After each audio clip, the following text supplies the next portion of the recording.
Marta Feld had been a nurse for 11 years. She knew a staged room when she walked into one. The supply depot at Camp Florence was not staged.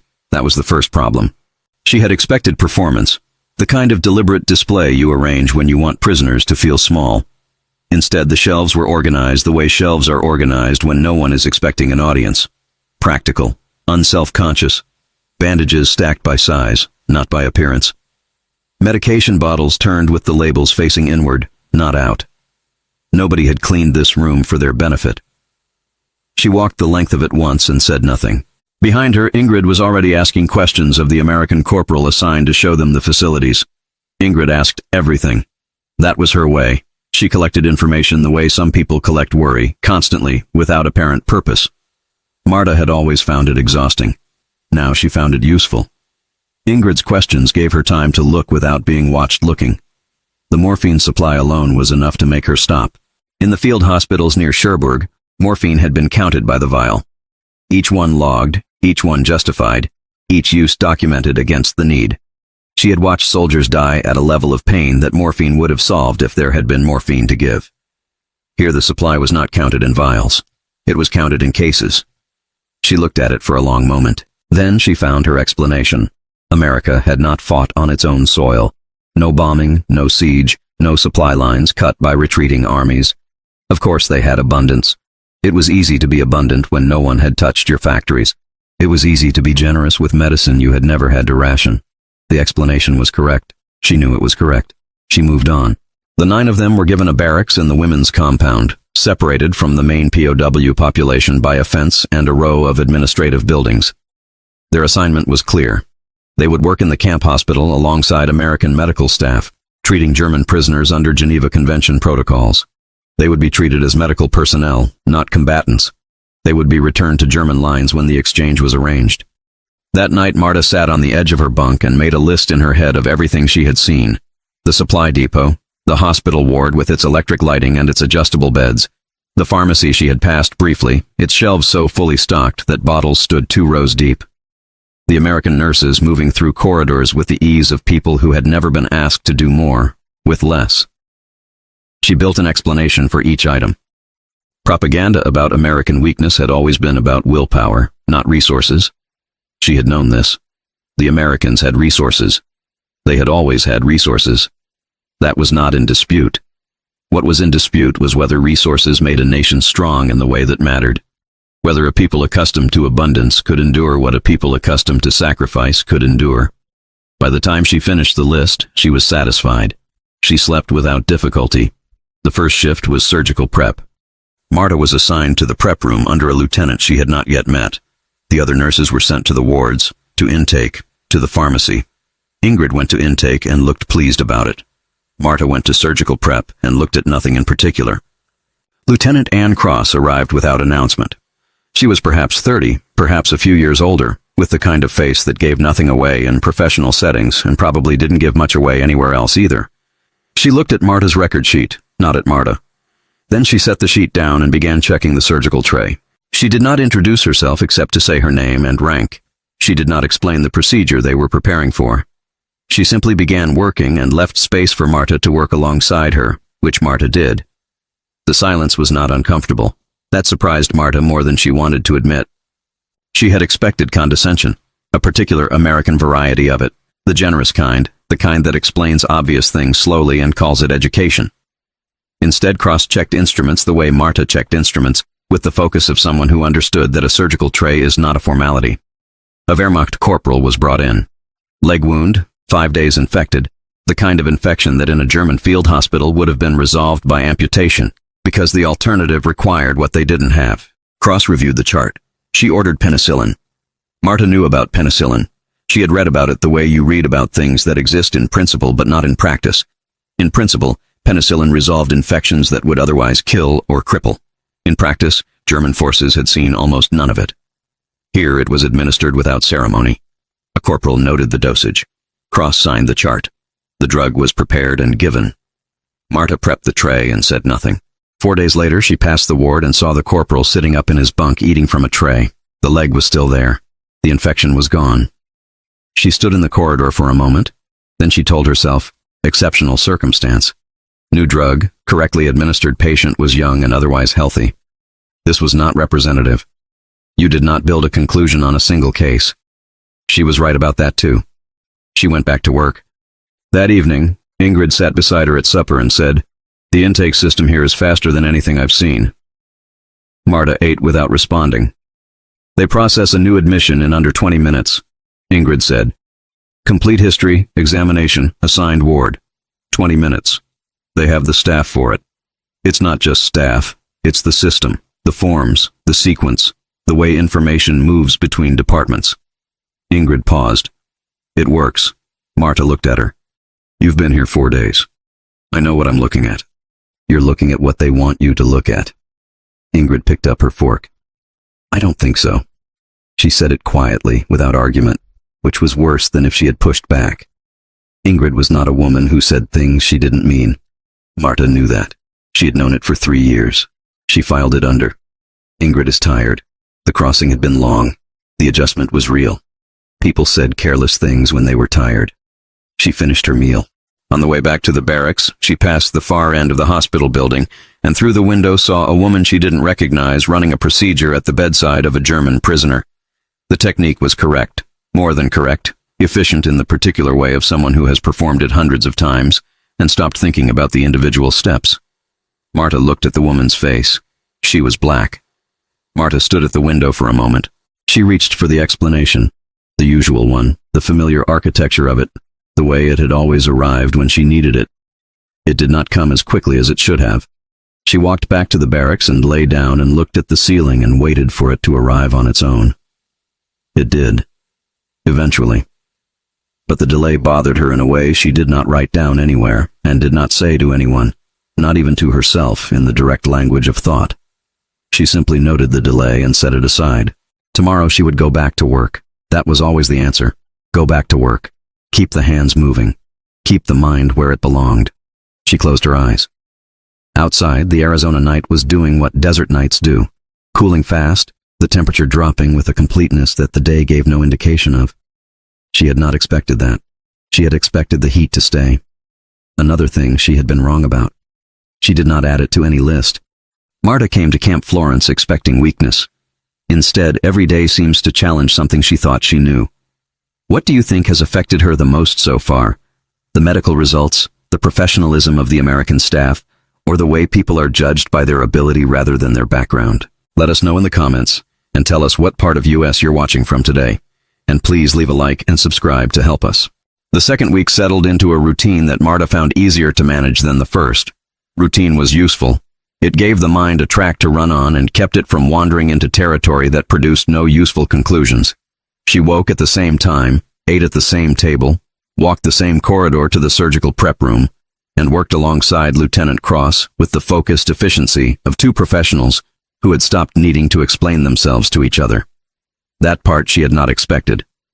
Cross did not explain things Marta already knew. She did not slow down for her. She did not perform patience. She simply worked at the level the work required and expected Marta to meet her there, which Marta did, and which Cross acknowledged with nothing more than the occasional nod that meant, correct, continue. It was the most honest professional arrangement Marta had been inside in years. She did not say this to anyone. On the 9th day, a new case came through. A Wehrmacht sergeant, late 30s, chest wound from a training accident 3 weeks prior that had been badly managed in transit. By the time he reached Camp Florence, the infection had spread beyond the wound site. A German field surgeon who had seen the case 2 days earlier had written in the chart, amputation of the arm probable. Sepsis risk high. Cross read the chart without expression. Then she ordered a full course of penicillin and a surgical consult. Marta prepped the tray and watched. The consulting surgeon was a captain named Reeves, a civilian doctor in uniform, who had the particular manner of someone who found most problems solvable and most urgency unnecessary. He reviewed the chart, examined the wound, spoke briefly with Cross, and recommended a course of treatment that did not include amputation. 3 days later, the sergeant's fever broke. 5 days after that, he was sitting up. Marta changed his dressing on the morning of the 6th day and looked at the wound with the eye of someone who understood what she was seeing. The infection was clearing. The tissue around it was healthy. The arm was there. She did the dressing correctly and said nothing and went back to the prep room.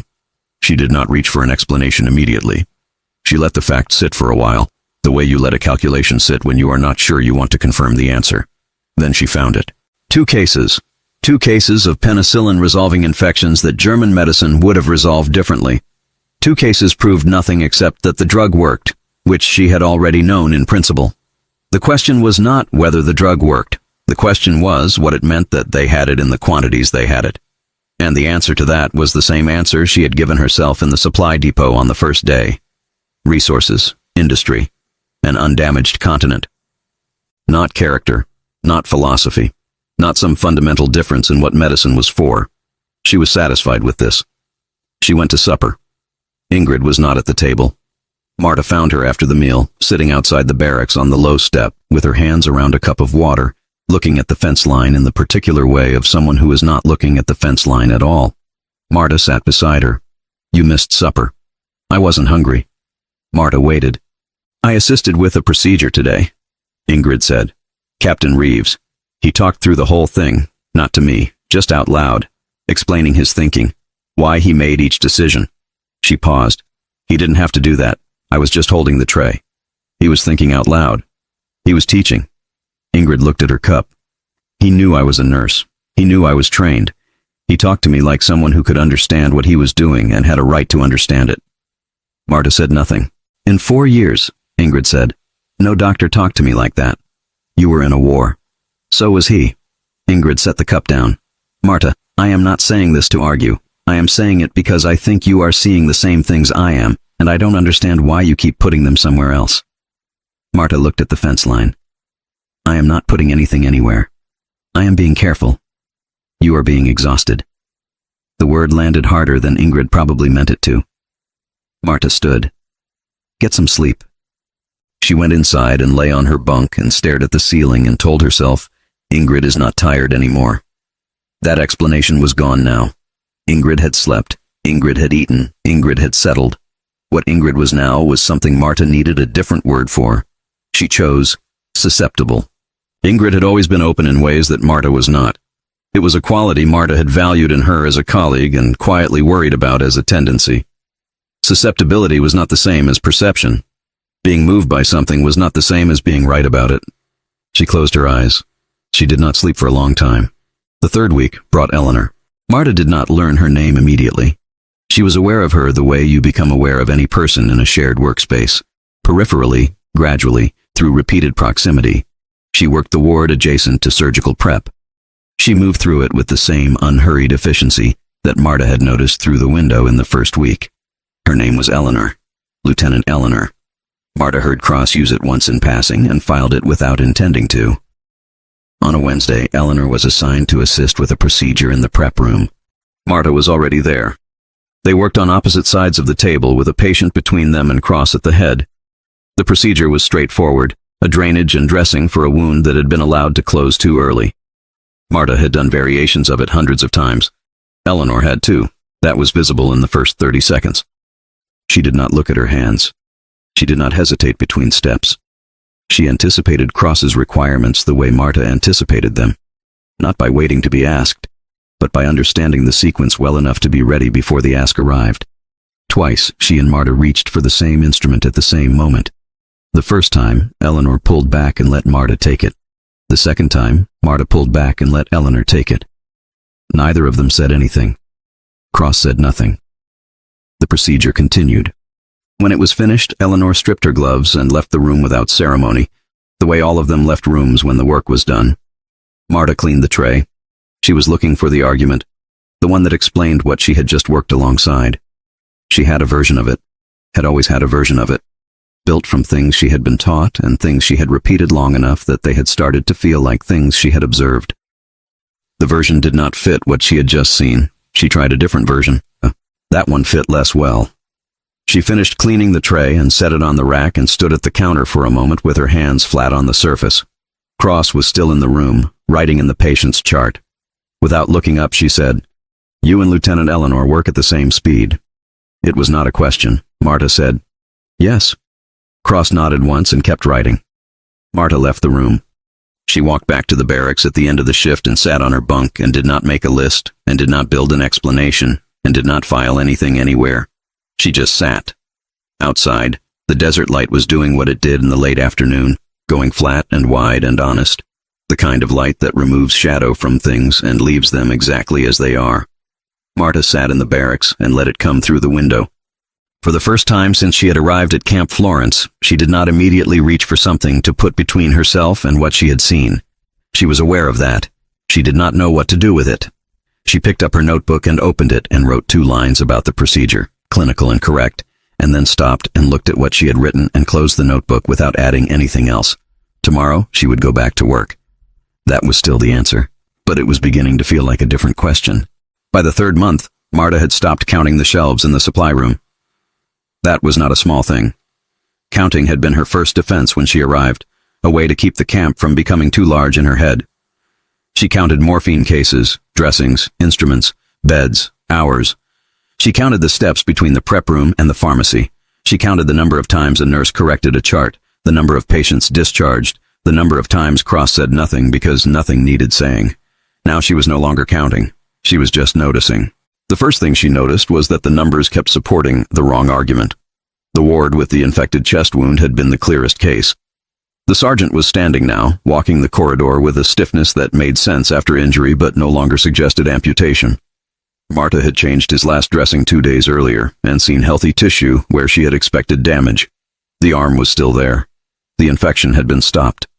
She had told herself the case was exceptional. Then another came in, then another. Not the same injury, not the same patient, not the same outcome in every detail, but the same principle repeated often enough to make the principle hard to deny. Penicillin worked. The Americans had enough of it to use it consistently. The doctors here did not treat that abundance as a miracle. They treated it as a condition of the work. Marta did not like that part. A miracle was easier to dismiss. A system was harder. Cross noticed what Marta was looking at before Marta said anything. They were in the corridor outside surgical prep after a morning case. Cross had a chart tucked under one arm and a pencil behind her ear. Marta was carrying a basin. The corridor was empty except for them. "The sergeant from Ward C," Marta said. "He shouldn't be walking yet." "He is walking," Cross said. Marta looked at her. "You know what I mean." Cross stopped beside her. "I know exactly what you mean." That was all. No smile, no lecture, no attempt to make the conversation into a lesson. Just a fact recognized by another professional. Marta should have felt defensive. Instead, she felt unsettled, which was worse. "Where did you learn to work like this?" Marta asked before she could stop herself. Cross turned the chart over in her hand. "In hospitals." A pause. "And in places where you don't have the luxury of doing things badly." Marta heard the answer and hated that it was a good one. She said, "Germany doesn't have the luxury either." Cross looked at her for a moment. "Then why are the outcomes different?" There it was. Not a challenge. Not even really an accusation. Just the shape of a question Marta was not ready to answer without first losing something she still needed. She looked away. "There are many variables." Cross nodded once, as if she had expected that answer and found it accurate enough to move on from. "Yes," she said, "there are." Then she walked on. Marta stood in the corridor with the basin in her hands and understood that Cross had done something no one had done to her in years.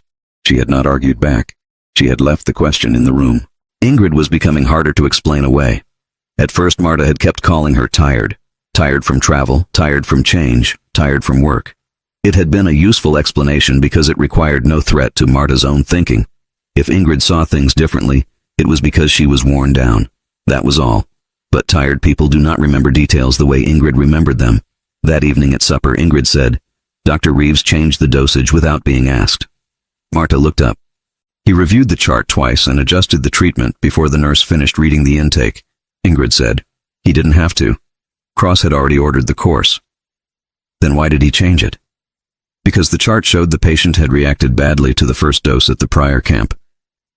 Ingrid tore bread in half and looked at the pieces. "He noticed what the system already knew and corrected it." Marta said, "That is what he is supposed to do." "Yes," Ingrid said. "It is." The way she said it was not confrontational. It was more dangerous than that. She was agreeing. Marta ate in silence. Later that night, she saw Ingrid on the step outside the barracks, notebook in hand. Marta paused at the door. "You're writing again." Ingrid looked up. "Yes." "About what?" "Work." Marta waited for more. Ingrid closed the notebook and rested her hands on it. You should do it too. Why? Because one day you will want to remember what this looked like before you learn to explain it away. Marta almost answered sharply. Instead, she said, Explain what away? Ingrid held her gaze. You know exactly what. Marta looked past her toward the fence line. The desert was darkening in that flat way it had, the light leaving without drama. Camp Florence was quiet but not empty. Never empty. There were always footsteps somewhere, a gate closing, a distant voice, a cartwheel against pavement. Always the camp continuing itself. Marta said, You are changing. Ingrid did not deny it. Yes. Why? Because I cannot keep saying the old things to myself and still believe the evidence in front of me. Marta didn't answer. Ingrid opened her notebook again. That doesn't mean I know everything. It means I know when something isn't fitting anymore. Marta left her there and went inside. The next week brought the moment she could not neatly file. A ward order came through for a bedside procedure in the recovery unit. Marta was assigned to assist. Cross was already there. Eleanor would be joining them. Eleanor arrived without hurry, sleeves rolled, hair pinned back, chart in hand. She took her place on the other side of the bed and checked the tray with the same economy Marta had seen before. There was no unnecessary motion in her. No performance. Just work. The patient was a young German prisoner with a post-operative drainage issue. The procedure was not complicated, but it required timing and attention. Cross gave the sequence once. Marta and Eleanor moved with her. The first time the instrument exchange came, Eleanor reached first and Marta let her take it. The second time, Marta reached first and Eleanor yielded without comment.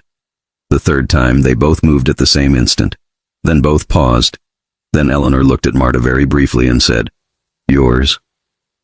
Marta took the instrument. It was not the instrument that mattered. It was the fact that Eleanor had recognized the moment, named it in one word, and made the room move on. Cross did not look up. She didn't need to. The procedure finished cleanly. When the patient was settled and the tray cleared, Marta stood at the steel counter washing her hands harder than necessary. Eleanor was at the other sink. She was silent for a while, then said, without turning her head, You work well. Marta looked at her. It was a simple sentence. That was what made it dangerous. Thank you, Marta said. Eleanor nodded once. Marta waited for the rest of the explanation she knew she wanted to hear. Something about training, about standards, about the particularities of military procedure, something that would let her categorize the compliment and put it back into a box where it could be harmless. Eleanor gave her nothing else. That was the end of the exchange. But when Marta left the room, she knew she had been changed by a sentence that contained no argument at all. That night she opened her notebook and wrote to Anna. She had not decided to. It simply happened. Today I worked beside a nurse who said one word and made a room continue moving. She stopped. Read it. Added, I know how this sounds. I know how it would sound if I were still trying to defend the ideas I brought with me. But I am no longer sure the ideas are doing any work here except protecting me from having to think further. She paused again. Outside the barracks someone laughed. A real laugh, not one from training or procedure or obligation. Marta looked toward the sound and then back at the page. The Americans let nurses speak to doctors directly when they think the order is wrong. I watched it happen. The doctor listened. He changed the order. She set the pen down. The sentence irritated her because it was hard to argue with and harder to dismiss. Not because America was ideal, not because the system was flawless, but because the correction had improved the outcome. That fact did not care about the ideology she had brought with her. She wrote one more line. I am beginning to think that some of what I was taught about strength was just another word for fear. She sat with that sentence for a long time before writing anything else. Then she stopped. It was enough for one night. Not because she had finished the thought, because for the first time she had written a sentence she could not immediately take back. By the 4th month, Marta stopped thinking of the camp as a place she was temporarily passing through. That was the beginning of the problem. A temporary place could be explained. A temporary place could be measured, compared, dismissed. But routine changed things. The same corridor every morning, the same surgical tray, the same voices, the same order of events repeating until they stopped feeling like an interruption and started feeling like a system. Systems were harder to argue with. That morning, the recovery ward had the kind of case Marta could have managed in her sleep. A post-operative dressing had been applied too tightly on the previous shift, not dangerously tight, just enough to irritate the wound and slow the drainage.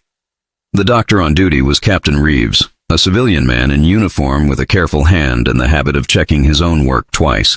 He looked down at the chart, then at the dressing, then back at Marta. "Too snug," he said. It was not a question, it was also not a performance. Just a technical observation made by someone who had already accepted the possibility of being wrong. Marta nodded. She had already seen it. Cross stood at the foot of the bed with her arms folded, waiting. Reeves said, "I'd left the last wrap one layer too high." Cross answered without heat. "Then loosen it." He did. The correction took less than a minute. No discussion, no embarrassment, no loss of authority that anyone in the room seemed to notice. That was the part that lodged in Marta's mind. In Germany, a mistake was something a structure had to hide. A proper system did not allow visible correction. Correction meant weakness. Weakness spread.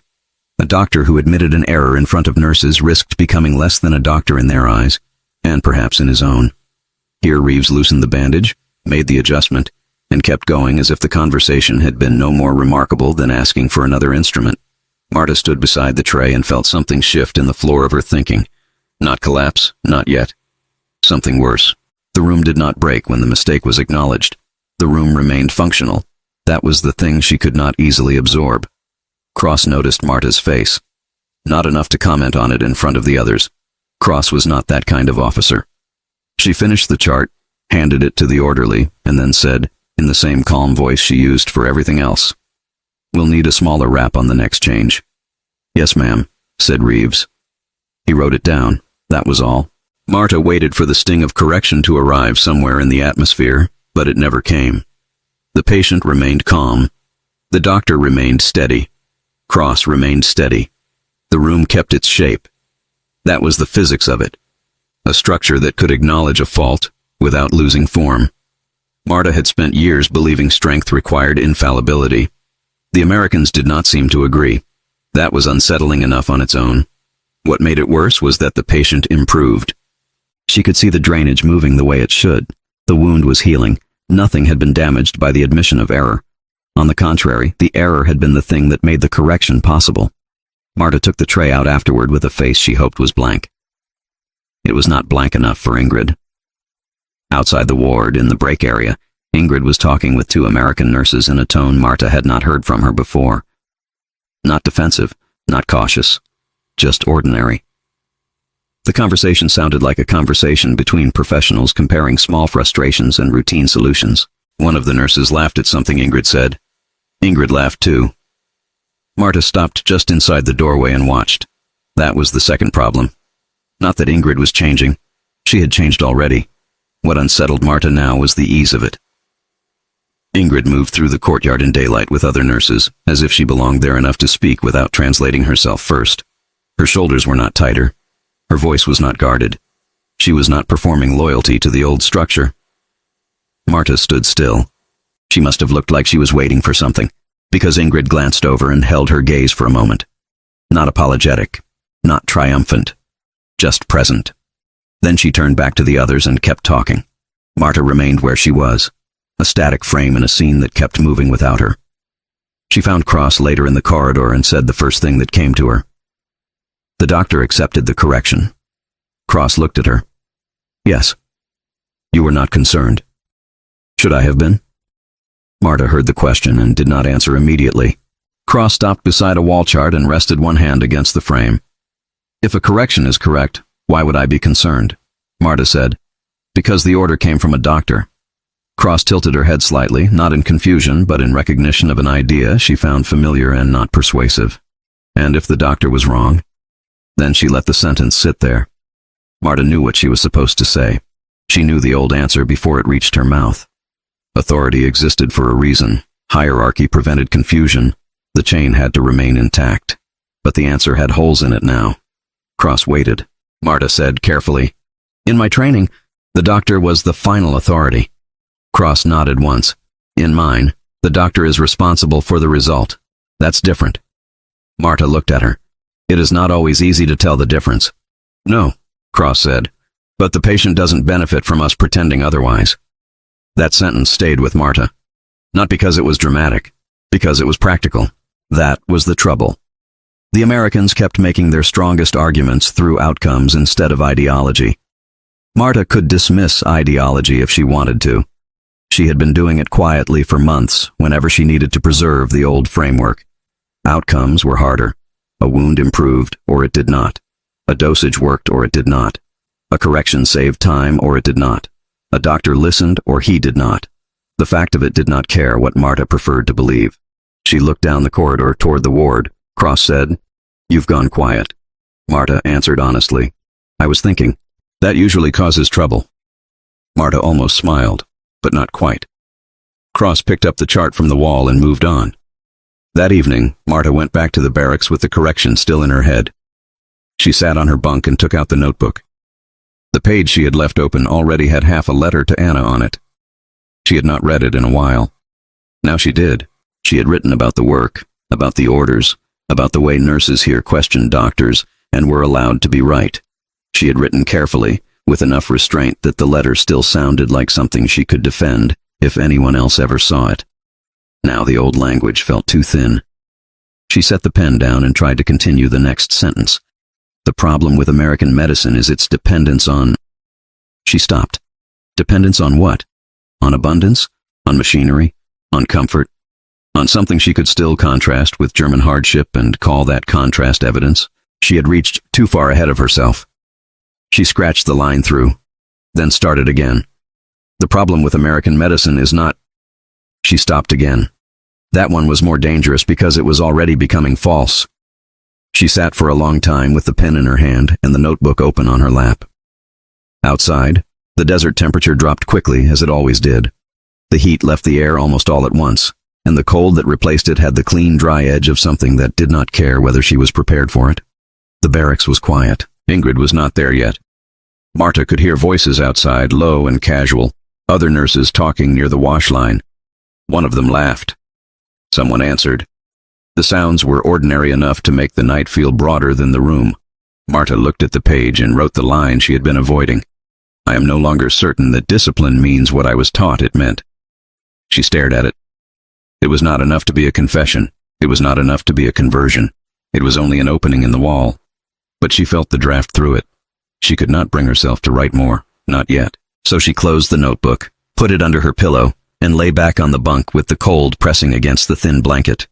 The camp around her kept going.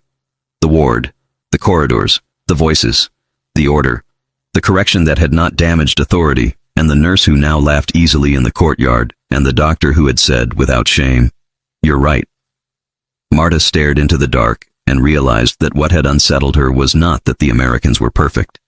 It was that they were not pretending to be, and that made everything she had used to defend herself feel less like conviction and more like habit. She did not say that out loud. She did not yet know how. Marta tried to finish the sentence 3 different ways. Each one failed for a different reason. She sat at the bunk with the notebook open on her lap, the pen held between her fingers, and stared at the line she had already written the night before. "I am no longer certain that discipline means what I was taught it meant." That sentence had been difficult, but at least it was honest. What came after it was harder. Because if she kept going, she would have to decide whether she was still writing to defend herself or writing to tell the truth.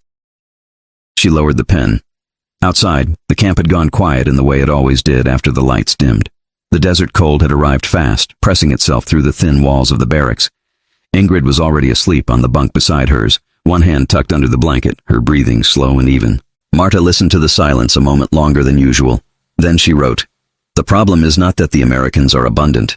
She stopped. That was the line she had been circling for months, the one she had used to keep the rest of the thought from becoming dangerous. Abundance was easy to attack. Abundance could be dismissed as geography, industry, luck, distance from war. She looked at the sentence and understood immediately that it was incomplete. She wrote the next line. "The problem is that I keep seeing abundance used without shame." Her hand paused. That was closer to the truth than the first line, and because it was closer, it made her uncomfortable in a deeper way. She had not yet decided whether shame was the thing she admired in the old system, or the thing she had mistaken for discipline. She looked at the page, then wrote again. "They question one another here. They correct one another here. The correction is not treated as weakness unless it is wrong. She stopped and sat back. There it was. That was the sentence she had not wanted to let herself write because it gave the Americans something she had spent months refusing to grant them, the ability to improve themselves without disintegrating. She had built her whole internal defense around the idea that strength had to be rigid, top-down, and protected from visible error. If a system admitted a mistake, the whole structure trembled. That was what she had been taught. That was what she had repeated. Now she had seen a doctor say, "You're right, Lieutenant," and keep operating. She had seen the patient improve because of the correction. She had seen the room remain intact. The structure had not broken. Her belief in what a strong structure required had. She pressed the pen down harder than she needed to and wrote, "I was taught that order is stronger than correction. I no longer believe that is always true." The sentence looked too clean on the page. She did not trust it. She kept going anyway. "I watched a nurse here correct a doctor, and the doctor listened. I watched a patient benefit. I watched another nurse work at the same speed as the officers and be treated as if her skill mattered more than the color of her skin. I do not know what to call that except competence. I do not know how to dismiss it without lying to myself." She stopped, then added one more line, smaller than the others. "Eleanor did not ask to be admired. She asked to be accurate." Marta stared at that line for a long time. Eleanor had become a constant presence in the ward without ever asking to be the center of anything. She corrected a chart. She passed an instrument. She answered a question.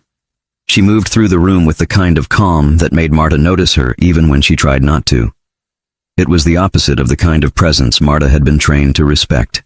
It was not force. It was not hierarchy. It was competence made ordinary. That was worse for Marta than any argument. Because she could not claim it was theatrical. She could only claim it was real. She turned the page and tried to begin a new paragraph. Nothing came. The pen hovered. She was suddenly aware of the tightness in her throat, the one she had ignored for weeks every time she came close to saying something decisive on paper. Not because she was emotional in the way people often meant the word. This was simpler than that. More physical. She could feel the sentence refusing to finish in her mouth before it reached the page. She had started this letter to Anna as a way of preserving certainty. Now the certainty was the thing dying. She tried again. "The reason this matters is that if..." No. If what? If America is not what I believed it was, that was not enough. If German strength is not the thing I thought it was, that was too large and too vague. If all of the words I used to separate courage from comfort are beginning to fail, that was closer and still not right. She closed her eyes. The barracks was cold now in the specific way of desert nights, not damp, not heavy, just stripped. The heat from the day had left the room completely, and the air felt emptied out. She could hear one of the nurses turning in her bunk near the far wall. A cough in the corridor. Somewhere beyond the compound, a gate closing. Marta opened her eyes and looked at the page again. She wrote, "I keep wanting to say that what I saw here is only material strength, that what is missing in Germany can be replaced by spirit, that sacrifice and endurance are a kind of weapon, but I have seen too many small things now, too many corrections that improved outcomes. Too many nurses who know what they are doing and are allowed to say so." The pen slowed. She had reached the old sentence, the one that had lived in her head for months, protected by repetition. She started it. "Germany has what America does not." She stopped. That sentence had been a refuge. She could feel the exact shape of it, the old comfort of it, the moral posture it gave her. But when she looked at the page, she saw that she could not finish it honestly. Germany has what America does not. What? Spirit? Sacrifice? A claim on suffering that proved superiority? A moral depth born from deprivation? She did not believe it enough to write it, and because she did not believe it, she could not write the next word. The pen remained still above the paper. Then, very quietly, as if speaking it aloud might make the room split open, she wrote the line she had been circling around for days. "I think I have been using hardship to excuse incompetence." She read it once, then again. It was not elegant. It was not even especially well phrased. But it was the first sentence she had written that did not sound like an argument she was trying to win.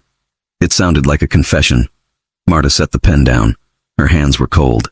She looked at the notebook and felt something in her loosen rather than tighten. Not peace. Not relief. Something more severe than that. The collapse of a structure she had lived inside for years. She was aware suddenly of how much energy she had spent keeping the old argument upright. The explanation for the shortages. The explanation for the errors. The explanation for the silences.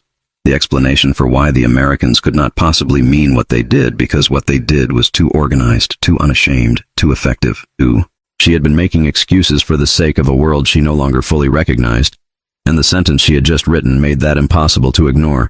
She turned the page and stared at the blank sheet beneath. Then she realized she could not continue the letter right then because the person she was... Marta stood at the tray while Eleanor checked the chart and cross-examined the patient. The room moved exactly as it had moved 100 times before. Only now Marta noticed things differently. Eleanor reached for an instrument before Marta asked, cross-corrected a step in the order, and the patient was better for it. The orderly adjusted the lamp without being told. Nobody made a scene. Nobody needed one. The work went on because the work was what mattered. That was what Marta had spent months refusing to understand. When the dressing was finished, Eleanor removed her gloves and looked at Marta for a moment longer than usual. "You're leaving soon," she said. Marta nodded. Eleanor seemed to consider saying more, then did not.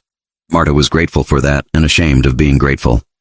Cross signed the chart and handed it back to the orderly. "Good work," she said, as if nothing unusual had happened at all. Marta heard the words differently now, not as praise, as a statement of function. Good work. That was the shape of the camp she would remember. Not the fences, not the numbers, not the arguments she had lost in her own head, the ordinary competence, the correction without humiliation, the patient improving because someone was willing to say, plainly, that a step was wrong. By evening, Marta was back in the barracks with the notebook in her lap. She opened it. The last page she had written on still held the sentence she could not finish. "I think I have been using hardship to excuse incompetence." She stared at it. Then she realized she no longer wanted to continue the letter. Not because she had resolved everything, because she no longer needed the defense. Anna would understand enough from what she had already written. Or perhaps she would not. That no longer felt urgent. Marta closed the notebook and tied it shut with a strip of cloth she had torn from an old seam. Not because it needed protecting, because it was finished. Finished. That word felt strange in her mind. In the old order, finished meant closed, concluded, defended. This was not that. This was finished in the sense of something no longer needing argument. The bus left Camp Florence just after dawn. Marta sat by the window with Ingrid beside her, and the others scattered in the seats around them. No one spoke much. The air inside the bus was flat and stale with the smell of canvas and dust, and too many people trying not to look back. The camp receded behind them. Fences, buildings, the hospital wing, the courtyard where Ingrid had laughed with the American nurses, the corridor where Cross had said, "You're right," the room where the sentence broke. Marta watched it all shrink until it was only a shape in the rear window. Its writing to would hear the falsehood if she tried. Anna had been the sister she could lie to only if she believed the lie herself. She no longer did. So Marta closed the notebook. That was the collapse. Not a speech, not a revelation shouted into the night, a stopped sentence, a closed notebook, a silence she had not planned and could not yet explain, because the explanation had been the thing falling apart in her hands. She lay back on the bunk and listened to the desert cold settle around her. For the first time since she arrived at Camp Florence, she did not immediately begin rebuilding the argument in her head. She let it stay broken. The briefing came 2 days later. Marta had expected numbers. She got them. She had expected damage. She got that too. But what made the room go quiet was not the scale of the destruction. It was the dryness of the way it was delivered. Cross stood at the front with a folder in one hand and spoke as if she were reading a weather report no one could afford to ignore. Berlin was divided. Hamburg had lost whole districts. Rail lines were down. Hospitals were short on almost everything. Medicines, dressings, clean water, fuel, food. The camps were being closed, the prisoners sorted, the exchange lists prepared. No one in the room interrupted her. She did not dramatize it. That made it worse. Marta sat with the others and listened. Not as someone defending a country. Not quite anymore. As someone hearing what had become of the place she had been taught to treat as permanent. She had spent months telling herself that Germany's strength was different from America's. That hardship created a deeper kind of order. That spirit could survive what machinery could not. Now Cross was describing a Germany in fragments. The words did not need commentary. Marta looked down at her hands. She thought of the old argument and found, with a quiet kind of shock, that it no longer rose first. It came later now, weakened, not gone, but no longer in command. After the briefing, she walked back to the ward and passed Eleanor in the corridor. Eleanor had a chart tucked under one arm. She looked up, saw Marta's face, and understood enough to ask nothing. Marta said, "They're sending us back." Eleanor nodded. Yes. That was all. No farewell, no meaning layered on top. Just the fact. They worked the final shift together that afternoon. It was a minor dressing change. Nothing dramatic. A routine case. Ingrid was the first to speak. "What are you thinking?" she asked. Marta looked down at the closed notebook in her lap. The cloth was tied around it neatly, as if the thing inside had been put away with intention rather than loss. She said nothing for a long time. Then, finally, "I was trying to remember when I stopped arguing." Ingrid turned to look at her. Marta kept her eyes on the notebook. "Do you remember?" Ingrid asked. Marta shook her head once. No. It was a small answer. Quiet, unadorned, but it was the first answer she had given in months that did not sound like a defense of something she no longer believed. The bus kept moving. Outside, Arizona opened wide in front of them, empty and bright and indifferent. The road stretched into the distance without explanation. Marta rested her hand on the closed notebook and looked out the window. She was not leaving with a new creed, not with a better slogan. She was leaving with the old lie gone quiet. That was enough. The bus rolled on, and for the first time since she had arrived at Camp Florence, Marta did not feel the need to explain the world to herself before letting it pass.